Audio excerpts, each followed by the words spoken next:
Kami verse 6. Amen. Dito po tayo sa 1 John. 1 John chapter 2. 1 John chapter 2 verse 12 down to 14. Meron tayong bisita. Salamat sa iyo pagdalo, madam. Meron tayong bisita. Nawa, kapatid, hindi lang ngayon ang pagpunta mo rito, kundi may kasumpa. Amen. So, dito tayo sa 1 John chapter 2, 12 down to 14. Sabay-sabay natin pong basahin ang verse 12, chapter 2 ng 1 John. Go! I write unto you, little children, because your sins are forgiven you for his name's sake. 13. I write unto you, fathers, because ye have known him that is from the beginning. I write unto you, young men, because ye have overcome the wicked one. I write unto you, little children, because ye have known the Father. I have written unto you, fathers, because ye have known him that is from the beginning. I have written unto you, young men, because ye are strong, and the word of God abideth in you, and ye have overcome the wicked one. Tayo po yung manalangin, O God Almighty, salamat Panginoon sa iyong mga salita ng aming nabasa. Salamat po sa choir at ang special number. Salamat na nandito ngayon, O God. Salamat po sa inyo. Ganon din po sa bisita na dumalo. Nawa Panginoon ay maunawaan niya po ang pinapangaral po dito, ganun din po higit sa lahat ng pinangaral ng kaligtasan na nawa tinanggap niya si Kristo, biyaya lamang Heavenly Father. Sa bawat isa ay patatagin mo ang pananampalataya, bigyan mo kagalakan at tuglayin bawat sa magiging mensahe. Patawad o Diyos sa aming mga nagawang kasalanan. I pray mga kapatid na sa ibang bansa to bless them at ganun din po o Diyos na huwag mo silang pabayaan. Sa pakikinig po ng preaching, challenge them, Father. Salamat sa lahat ng Jesus Christ I pray. Amen. God bless lahat po, magsyo po. Dito po sa ating talata na ating nabasa, sa chapter 2, 12 hanggang 14. Yung pong tinutukoy po dito ay ang mga little children. Children, mga elementary, teenager, at ang mga high schooler pataas. Okay, tatlo. Little children, yung mga teenager, at ang mga adults. Okay. Anong pagkaiba? Meron tayong mga Greek words, meron tayong mga Hebrew words dito na gamit, pero hindi na yan ang gamitin natin. Siyoptatin na lang natin. Amen. Okay? Dito po sa ating 20 years old, pataas ay considered adult. Yung mga 7 years old, considered yung mga children. Yung mga baby po, yung may edad na 1 month old, 1 year old, considered baby. Sa bawat mananampalataya, mayroon din pong ganun. Okay? Ang title ng mensahe, The Sign of Spirituality. Ang mga mananampalataya at ang kanilang kalagayan spiritual sa larangan po ng paglilingkod. Okay? Kasi po, yung pong mga mananampalataya na anak ng Diyos, mayroon pong diferensya sa kanilang bawat pamumuhay natin. Kung sana ihambing natin sa kasundaluan, ang mga anak ng Diyos ay considered children of God, ay considered soldiers of Christ. We are all children of God, soldiers of Christ. Tayo po yung mga sundalo ni Kristo na ang ating bandira, si Kristo. Bakit si Kristo ang ating bandira? Siya kasi ang paraan para sarado ang impyerno. Bakit si Kristo? Si Kristo po ang nagbibigay ng eternal life. Si Kristo rin po ang nagbibigay sa atin ng kaligtasan. Si Kristo rin po ang nagbibigay sa atin ng kagalakan. at init sa larang paglilingkod dahil ang sabi ng Ama, ibinigay ko na sa anak ang lahat ng kapangyarihan. Siya ang tagahatol. Kaya si Kristo ang ating bandira. Kaya sa unang puntos ay yung mga mananampalataya spiritually ay sa verse 12. I write unto you, little children, because your sins are forgiven you for His name's sake. Yung namesake po, yung pangalan ni Kristo. Okay?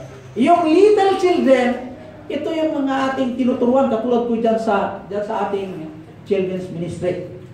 At consider the children po, ay ang mga bata, ay yung pong, katulad dyan, nandyan. Consider the children. Yung nasa sinapupunan naman, hindi children yun. Consider child. Child pala. Okay? The child. Or child. Okay?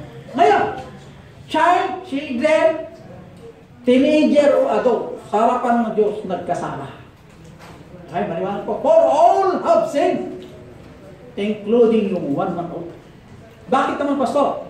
Yung 1 month old, wala pang nagawang kasalanan, pero ang kanyang dugo madumi. Ay, madumi ang kanyang dugo. Kaya yung mga buntis, lahat po na naglilihim, pinapanalangin natin na lumaki ang bata sa kanilang tiyan at lumabas. Para makilala naman nila ang tagapagligtas o ang Diyos na gumawa ng sanlibutan. Ayun ang purpose kung bakit pinupurwan natin ng mga buntis ito, pinagpipray yung kanilang, yung tiyan, yung bata nasa loob. Kasi mayroon pong kaluluwa po yun. Pero ang dalaga, hindi natin pinapanalangin kailang tiyan. Yung mga may asawa, okay? Nakasabi nyo, paano yung dalaga, Pastor? Pag-pray natin magkaroon kasi income pa lang pang-asal. Ay, hindi pwede yun. Pwede si Brother Edmar, pag-pray natin ang kanyang tiyan, hindi lumaki. O, kaya kung bilyan, mga bilhaw. Hindi, sample lang, kapatid, sample lang yun. Okay? So, okay, ang unang puntos, the infant stage. The infant stage. Okay? I write unto you little children. Yung mga little children ay yung pong mga born ones. Okay? Yung mga infant. Di ba? Nung nanganak si nanay o ating bawang magulang natin, nung lumabas sa kanilang sinapupunan, lahat naman tayo galing dyan. Wala naman galing sa bato dito. Galing po tayo dyan.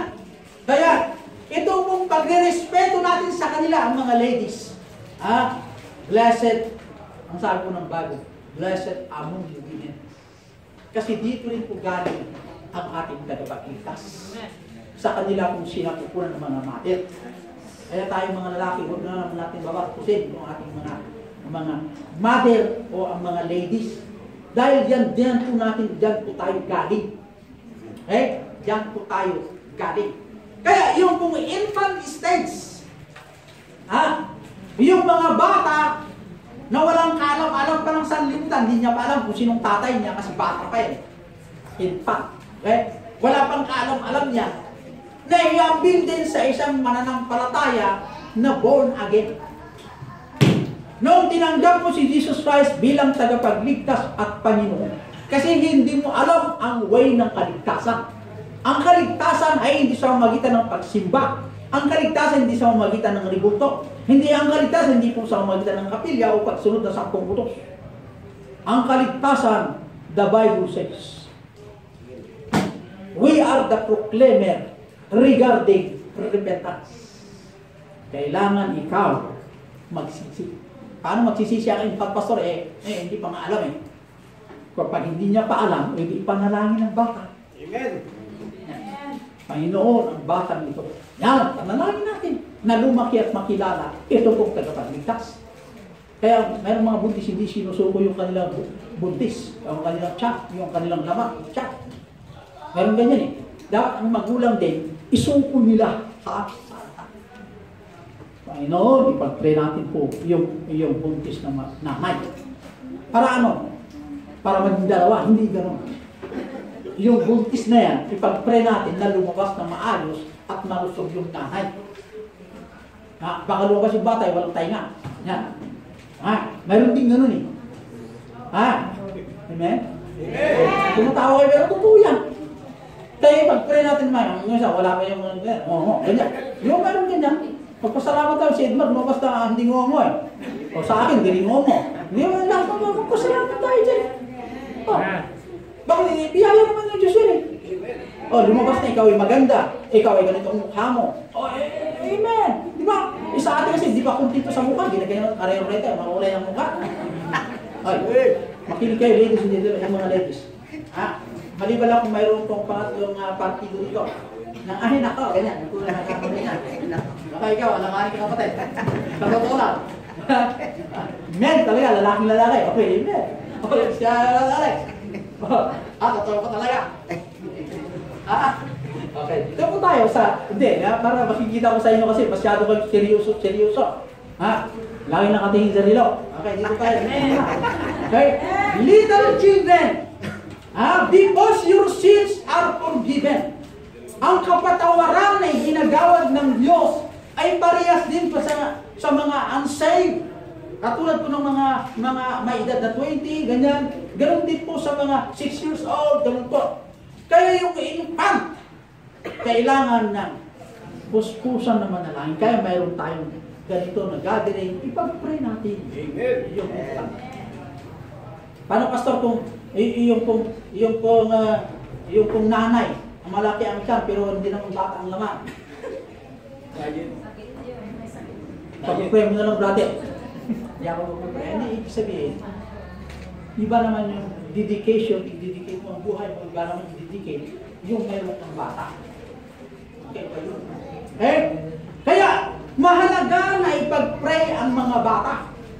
Kasi po, maraming nagsasabi na ang bata ay inosente pa lang. Inosente po yung bata, tama. Ang paggawa ng masama, hindi niya alam. Ang alam niya, wala. Pero ang kanyang dugo, na ayon sa Bible, madumi. Noong lumabas tayo sa sinapupunan, na ayon po sa Isaiah, noong lumabas po tayo doon, ay madumi na po ang bata. Saan ang madumi? Yung paggawa niya, pag-isip niya, hindi. Yung kanyang dugo na nawaytay sa kanyang mga ugat, madumi na mana sa ating pong nagkasalang adat at sa kasi iba. Maliwanag po yun, nasa Bible po yan. Kaya kailangan po na ang batang yan ay ipag-pray na lumabas na normal. A baby needs a prayer. Pag lumabas po yung batang yan, obligado ang magulang na isuko rin sa Diyos. Kung isinuko mo ng buntis ka, isuko mo rin sa Diyos. Para ano? Magpasalamat. Amen. Maraming lumabas na bata na hindi pinag-pray ng magulang, lumaki. Paul Apple. Babaero. Babaero nito. Ulo tayo ng tayo. Sino ang babaero? Sabihin nyo nga. Sino yan? Tawagin natin sa rap. Tatagayin ko na. Brother Ma? Sino ang babaero ni Brother Ma? Saan ka lang? Ikaw? Wala? Sinuwali ka agad. Hindi mo ito. Alam mo, kaya nga, ang Bible, maliwanag po. Marunong tayong rumispeto, yung pinanggalingan natin. Marunong tayong rumispeto kung kilalanin yung kung may-ari ang bata o nasa sinapupunan ng tiyak. Yung mga bata na mayroon po sa tiyan at ang lumabas na bata, nung lumabas na, magpasalamat po tayo. Kaya yung bata na lumabas na po, kailangan niya rin po ng security. Amen. Ang batang yan ay kailangan niya rin po ng tagabantay, tagaayos, at tagapamahala. Na ikaw po ang pinagkatiwala ng Diyos na alagaan yung bata. Amen. Paano pasok? Iba ang tatay, yung bata na yun. Ito ba'y kaluluban ng Diyos yung bata niya? Okay, ang example sa Old Testament, noong si Solomon, inasawa niya po, si David, inasawa niya po yung asawa ng kanyang magiting na sundalo. Pinapatay niya po ang kanyang magiting na sundalo na masunuri sa kanya. Noong namatay na ang kanyang magiting na sundalo, namatay sa digmaan, kinuha niya po yung kanyang asawa at inasawa. At nagkaroon ng anak, si Solomon. We don't put the plan. Don't go beyond. Kung yun, ano ang plano ng Diyos? Ang mahalaga, kung iba ang tatay yan, alagaan mo pa rin yung bata. Huwag mong saksakin, huwag kang mag-inom ng gamot, huwag kang yung mga pangsisira sa bata. Hello, mga mother. Amen! Oh. Ayun naman, dalaga na gustong ganyan, huwag na, discourage din sa inyo na ganyan. Kaluban din pa inyo, kaya huwag din ako kasi hindi gano'n. Ibig sabihin, warning po sa inyo na huwag naman gano'n. Okay? Kaya, yung kung normal na baby na ipinanganak, kailangan niya rin po ng security. Anong klaseng security? Tagabantay. Babantayan ng bata. Ang trabaho niyan, ang may trabaho niyan, ay ang kanyang mga magulang. Ang alam ko yung bata, pero iiyak at magbukas po ng bibig. Yung bata, 1 month old, gano'n. Iiyak lang ang alam niya. At magbukas ng bibig. Si Bless, hindi ko alam ako si Bless, first time ako magiging tatay. Nag-aaralan ko yung bata. Ano kaya? Paano sasabihin yung bata pag nagugutom yan? Kaya ang ginawa, cruising ko yung ano niya, mukha niya. Yan naman, hinahanap ko yung kamay ko, ganyan. Ganyan, kailangan pa itong bata ito. Ganyan. Kaya, tuwid ko na ng gatas. Ba't umiyak yung bata? Nag-aaralan, umiyak yung bata. Hindi ba? May maamoy-amoy akong sopit. Ay, tumari. Ano? Diba? Ay, yung magulang pa ang nanay. Wala nagsabi kasi sa akin nung ako binata eh. Pag ganyan ng bata, ganito yan. Pag ganito ang bata, ganito yan. Wala nagsabi sa akin yung ganyan eh. Ganyan. Kaya, ang bata, ang alam niya ay magbukas ng bibig at ang yung infant. Okay? Yun ang alam niya eh. Yung mga experienceado nanay, mga tested sila, siyempre alam nila yan. Kaya ang bata, nangailangan din ng development. Yung kanilang kalusugan po ay dapat din pong mag-improve. Nung ikaw ay bagong mananampalataya, kailangan mo rin pong mag-improve spiritually. Amen? Ang batang kunting hangin lang na malamig, pag hindi mo inalagaan magulang niya, magkakaroon po ng sipon. Di ba gano'n? Yung pong bagong mananampalataya, nasagid mo lang yung tiyan na, nasagid mo lang yung binigyan mo lang hotel. Bakit ganyan yan? Akala mo sinuka. Madaling masaktan. Bagong mananampalataya. Ang bagong mananampalataya, nag-uobserba dyan. Bakit yung malaki kayang mata? Ito naman malitang mata, singkit parang Chinese. Ganyan din ang bata. Ang bata nag-observe din. Pag, ganyan mo. Natatakot yung bata. Ibig sabihin, ang mukha parang bulldozer. Di ba? Pagkatawain mo yung bata, dami yung reaction ng bata. Pero pag natutuwa ako, parang ang hinamukha ko. Pero pag katawa mo yung bata, di ba natutuwa ka tuwang-tuwa rin yung bata? Pero yung bata, delikado ang mukha mo. Yung mukha mo ang problema. Kaya, ganun din po ang bata. Ang ating buhay mananampalataya, kailangan natin obserbahan yung mga kapatid. May mga Kristiyano ngayon na infant ang kanyang pananampalataya. Umatin sa church, physical na matanda. Pero ang kanyang pananampalataya, katulad pa rin yung bata, nagdedede. Sa mga babae sana, 50 years old na, ay may diaper pa. Ganyan, mananampalataya, ang kanyang pagkain pa lang ay yung gatas. Magbago-bago naman tayo mga kapatid. 2018, wala na. Ngayon 2019, dapat tayong tumino sa pagtakbo ng buhay. Hindi yung waste natin dahil subok na ang waste natin na hindi po effective sa 2018. Bakit hindi natin pagbibigyan yung waste ng Diyos sa atin? Kasi nangako naman ang Diyos at prove na sa Bible yung kanyang salita. Na ang ating salita ay totoo, matunaw ka ng sanlibutan. Langit at ang lupa ay mawala, pero ang aking salita ay nanatili. Ano lumamit naman sa Bible yan eh.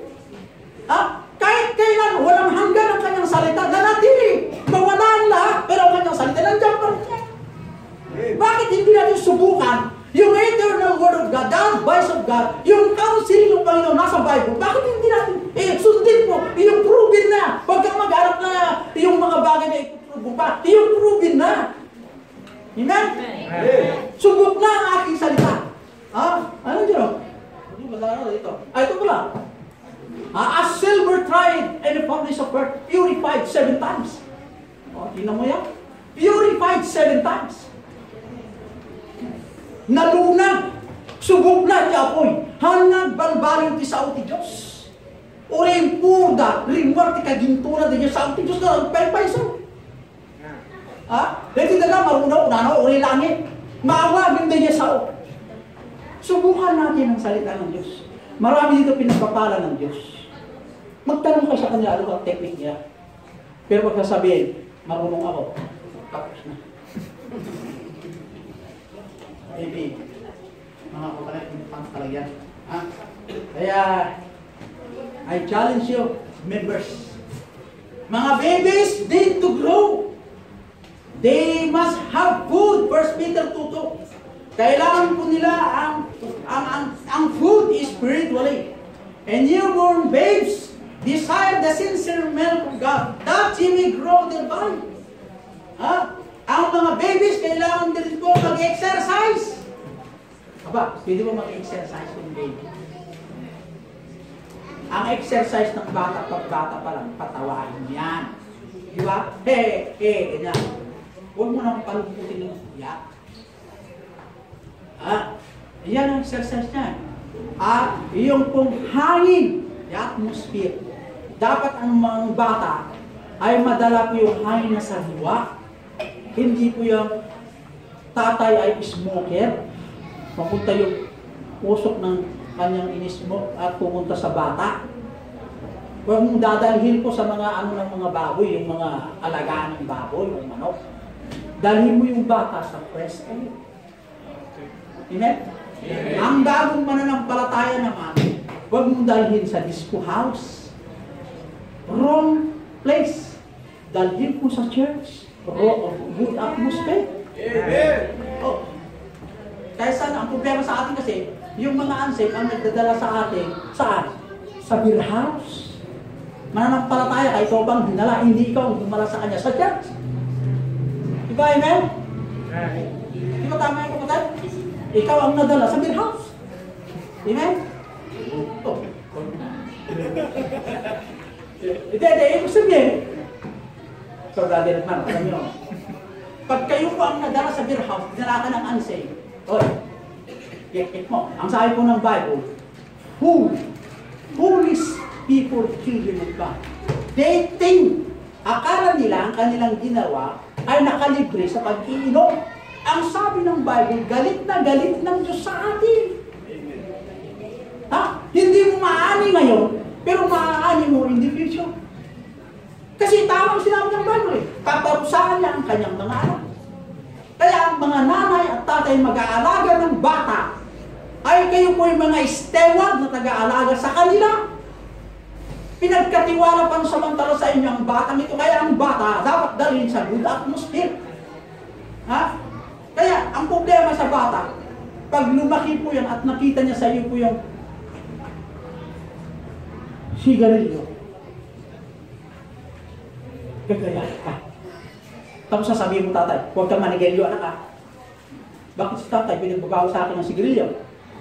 Pero, sabi sa akin, ayaw, hindi daw magandang sigarilyo. Samantalang sa kanya, maganda naman pag sigarilyo. Nakikita ko sabi naman, masarap siguro yan . Bakit mo pinagbabawa masarap ang tatay ko? O yan. Pag wala ka, nakatalikod ka, susubukan niyang hipin yung sigarilyo. Kaya ang good example ay parents. Pag nakita sa iyo yung bata yung marunong ka sa madyong, yung mga baraha, yung mga bagay na sugal, punta ka sa wedding, nakikita yung bata. Tapos sasabihin mo, bata, huwag mo susundan . Ay, susundan ka talaga yan. Kasi nakikita sa iyo yan. Kung ikaw naman, ang bibig mo ay ganyan, parang kimot ng yung manok, na walang tigil, ay susundin din yung bata. Di ka nakikita yung mga military, pag medyo ng tatay, sundalo din ang anak. Di ba, karamihan ganun . Pag pastor ang tatay, mga anak niya ay karamihan din nasa ministry. Kung ang tatay ay farmer, karamihan din may farmer. Hindi naman lahat, pero karamihan, majority. Di ba gano'n?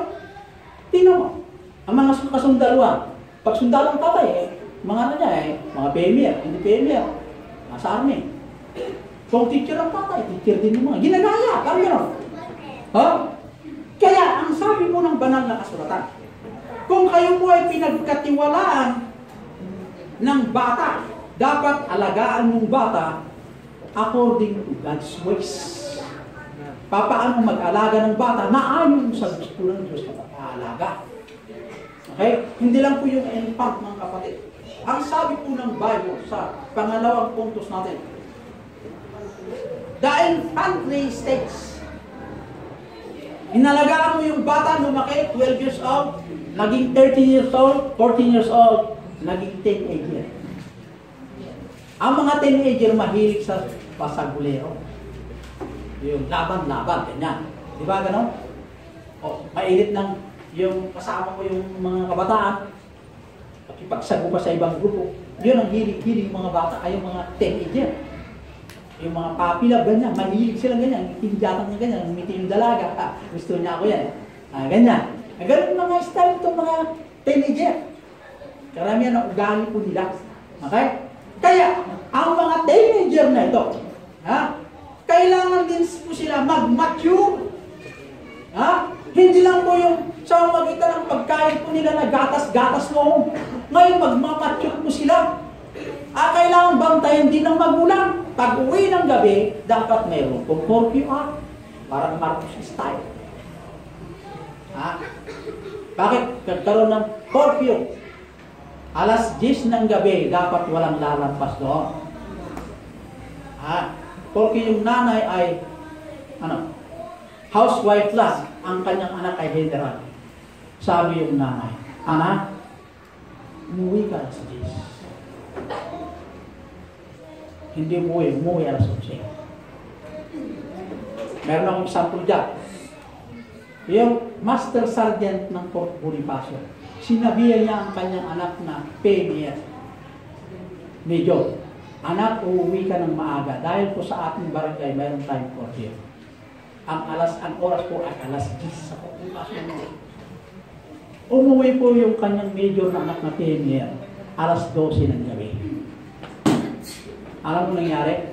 Dito sa barangay, tinarangan po ng yung kahoy sa daan ni Major. Pinag-initan yung mga punong-puno droga. Yung nakahat. May nagawa ba ni Major kahit bunutin yung baril? Kung napalibutan yung sakyan mo ng tao, may pakawak pamalo. Lumabas Major. Tinuluyan siya kasi iba pala kung may tama ka sa droga, nakahay ka ng droga. Meron yung nagsasabi sa akin, pag nakahay ka, ang tingin mo sa tao ay maliit. Ganyan. Yung iba naman, pag lumalakad, parang nasa ulap ka. Iwan ko lang, tama ba yung brother?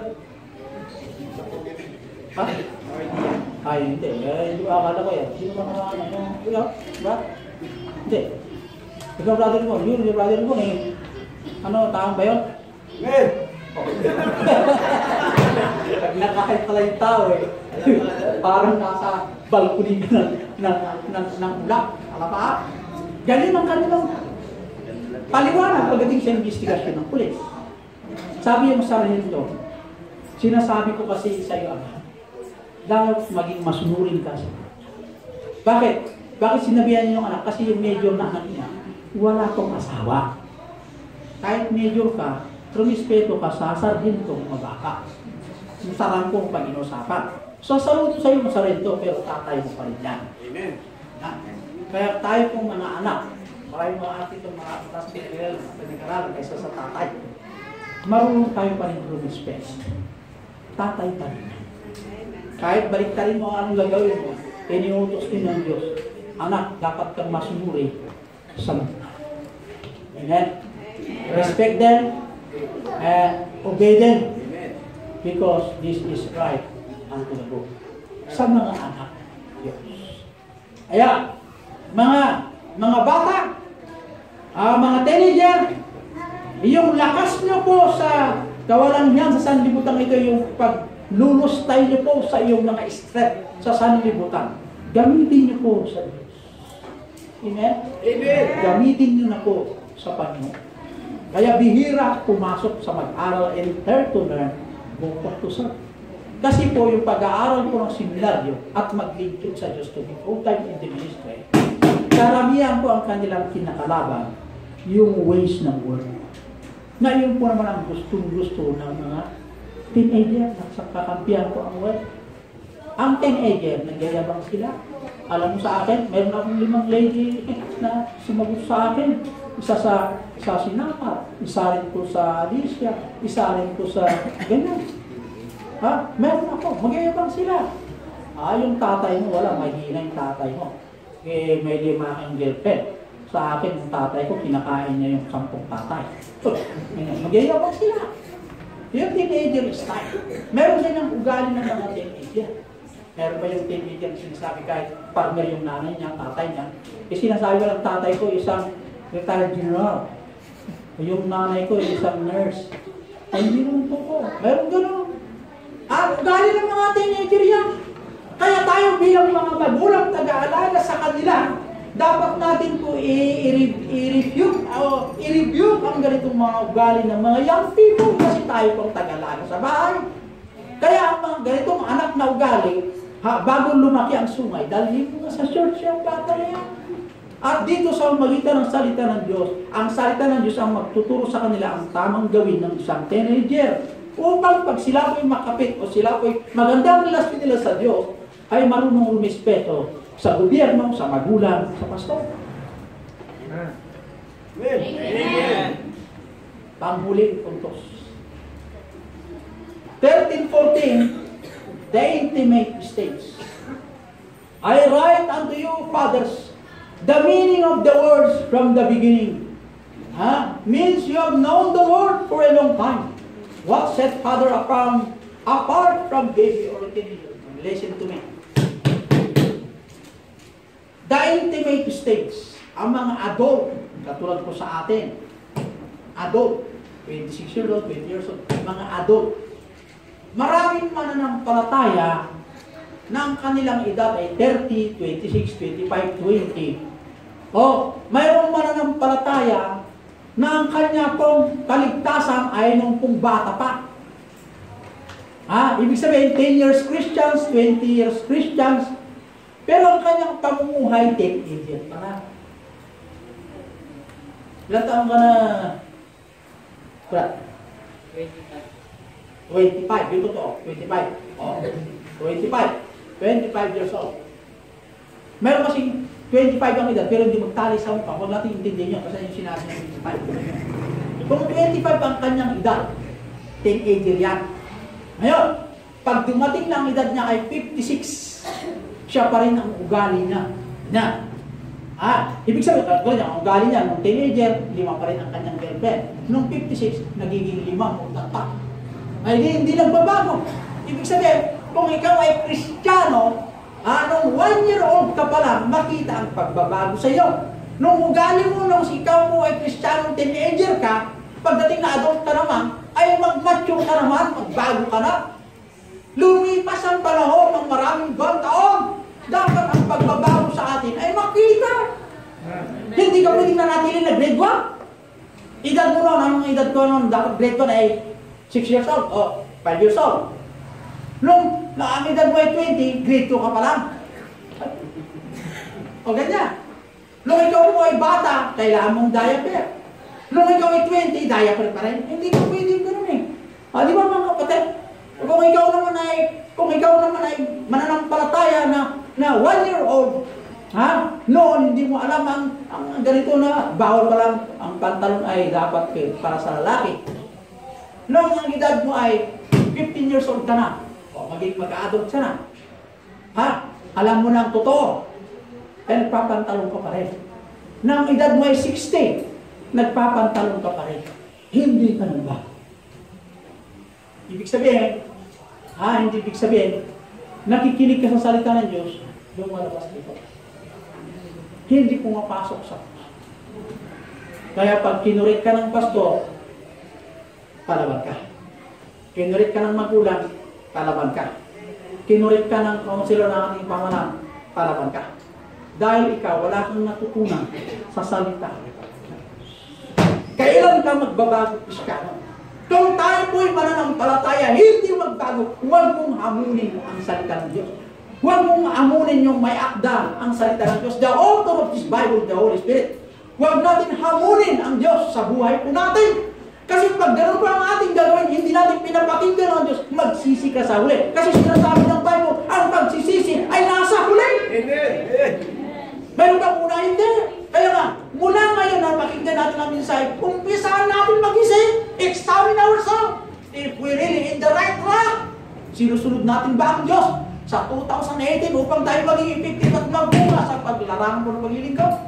If not, hear the advice, the counsel of the Lord. Tingnan mo, yung Sister Lady, example. Bata pa. Ang edad niya po ay 20. Baka niya. Pero ang kanyang paglilingkod sa Diyos ay 15 years na. Pero carnal pa rin, kanya. Sir Bernadette, ang edad niya ay 70. Pero ang Christian life na ay 20 years na nag-Christian. Nung bata siya, nung infant, at teenager siya, yung parang dala niyang ugali, sa edad niyang 70, abnormal na yan. Di ba gano'n? Hello? Yeah. Sige nga. Sister rin na rin.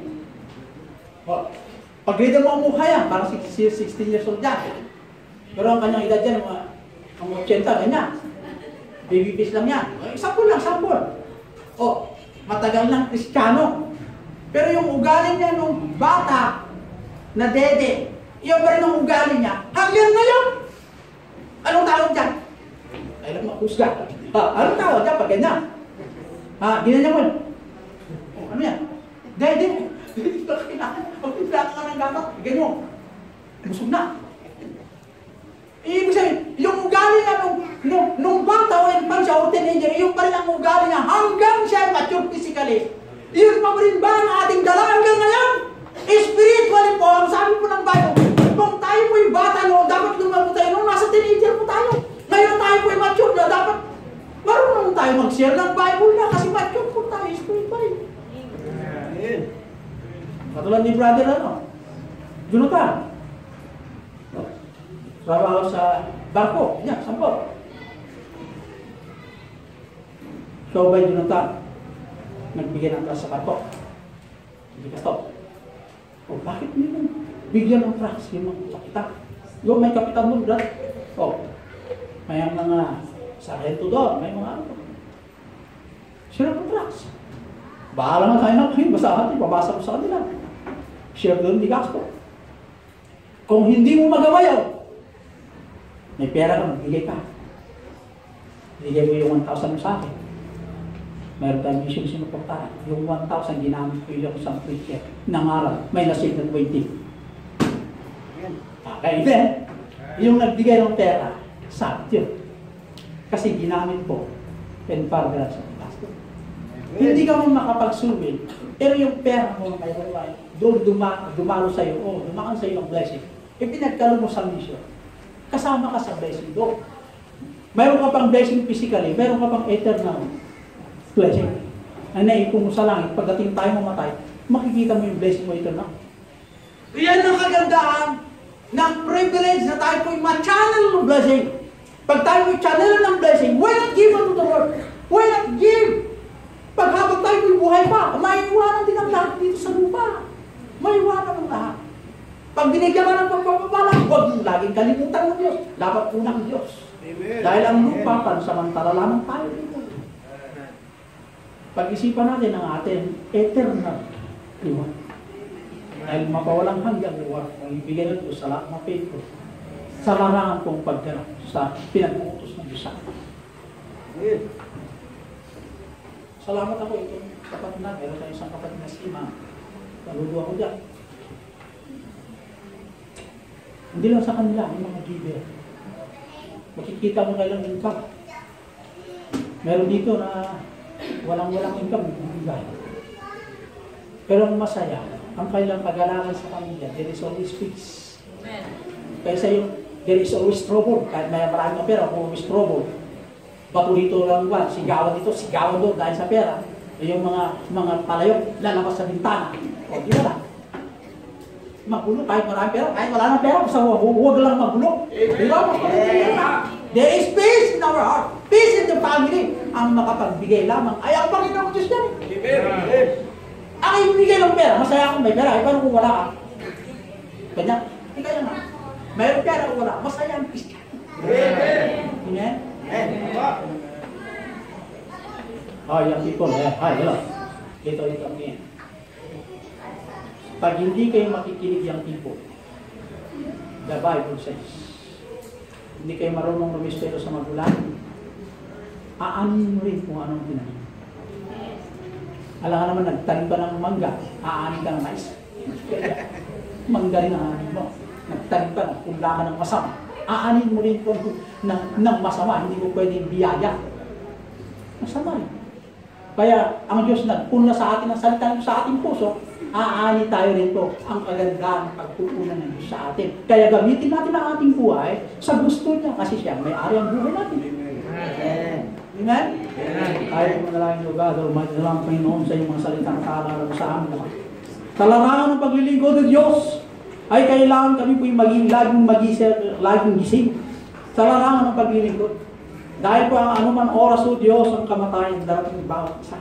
Hindi namin alam ang kamatayan. Panginoon, nagpahintulog mo na darating bawat isa sa amin.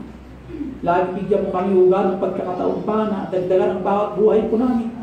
Upang may apply po namin napakinggan namin na yung salita. May ito po yung sa aming gagawin. Sa bawat isa upang sa ganoon ay marami pong maligtas sa aming kapaligiran. Mga unsaved loved ones, mga unsaved na kapitbahay o sa mga kaopisina o katrabahuan ay maligtas po sila sa magitan ng biyaya.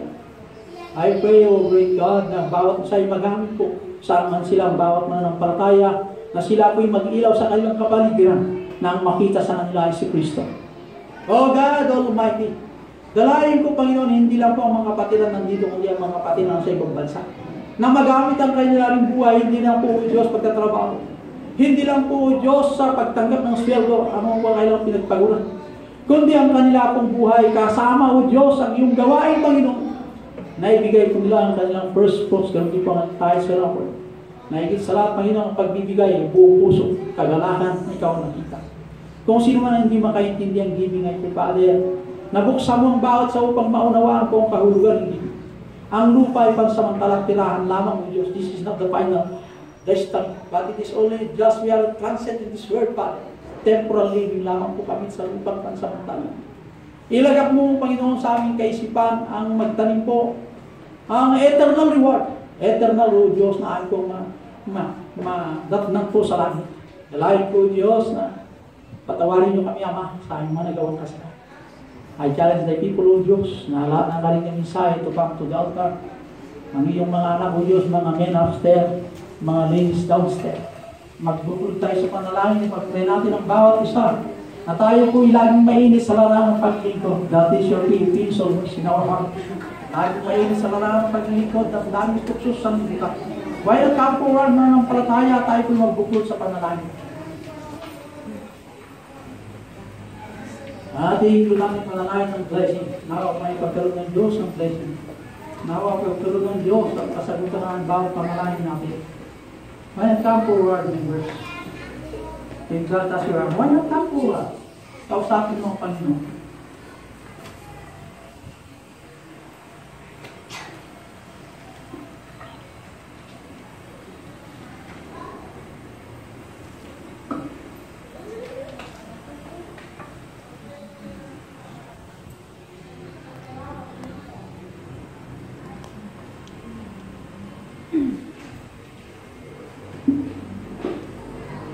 Panginoon, na maunawain sa lahat ng panahon. Salamat po, Diyos, sa iyong banal na salita na aming pagkakataon. Patawarin niyo kami, Ama, sa aming maraming kakulangan sa 2020. Maging effective nawa kami, O Diyos, itong 2019 na ang sentro na kung bakit kami po'y buhay hanggang ngayon ay upang iparating ang iyong salita sa mga unsaved, mga sa aming kapaligiran, hindi pa nakakilala po sa iyo. Kaya God, mayroon kong Let's See My Christian Baptist Church dito sa Barangay Rose. Mayroon kami training sa Laymans, yung dito God sa Saloy. Nawa o Diyos ay magbunga o Diyos sa ganitong pamamaraan. Nanahayon din sa iyong kaluban naman. We pray, Father, ng bawat mananampalataya na dumalo. Lagi mo silang hamon na Ama na hindi lang po sa magitan ng pagpunta sa church, kundi mayroon silang obligasyon na iparating din ang mensahe sa mga unsaved loved ones po nila na ang impyerno ay naghihintay sa mga taong walang Kristo. Sa mga taong mayroong relihiyon pero walang Kristo sa kanilang puso, hindi nila tinanggap, ay pagkalugos sa kanya na child of blessing for them to be used in the vineyard, Father, na dalhin ang repentance, dalhin po ang pagsisisi sa mga taong nagkasala at tanggapin ang tagapagligtas.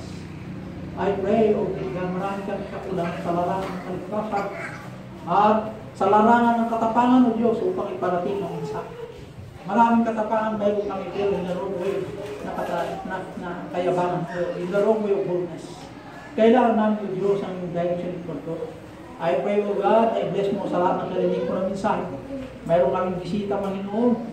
Nawa ay buksan mo kanyang puso na unawa ng mensahe. At ganoon din po na hindi po, sana ito ang huli, kundi ito ay umpisa sa kanyang pagpunta. At ganoon din po, mga kapatid sa ibang bansa, I pray, O God, to bless them. Christy Marie Brescia, Karen Peterson, ganoon din po kay Joy, mga kapatid po sa Hong Kong, Singapore. I pray, Father, na i-bless mo ang gawain, ang construction sa Barangay Salvation of Davao, Father. Ganon din po sa lahat ng activities ng church, pangunahan mo kami.